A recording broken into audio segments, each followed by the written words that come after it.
May isda ko. Isda ko yan. Kasi lagi na lang ulo ang nabibili ko. Kasi sarap ng ulo eh. Ay, ito ginawa ko. Kumuha ko ng lemongrass sa aking garden. Kita niyo yung garden ko, diba? Yan, oh. Kumuha ako doon. Bango. Ayan. Bigyan ng kaibigan ko yan. Nilagyan ko lang ng kamatis, saka sibuyas, luya. Sa isang cubes. Yan.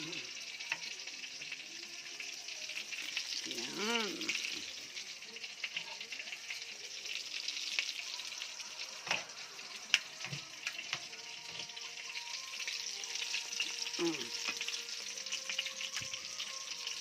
Gusto niyo yan? Kasi gusto ng asawa ko lagi may sabaw. So, pakuluan na lang natin yan. Kasi kulo na yan, tubig.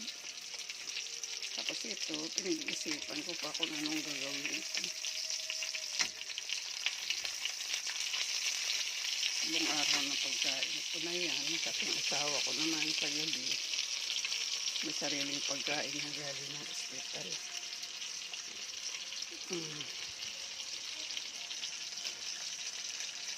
Dilim. Kaya kasi ilaw dito eh. Tikman natin yung sabaw. Walang gulay. Sana may talbos ng kamote. Kasi wala eh. Sarap ng tanglad. Yan ang aking isda. Thank you for watching. To all my followers, good morning. Have a nice day. God bless.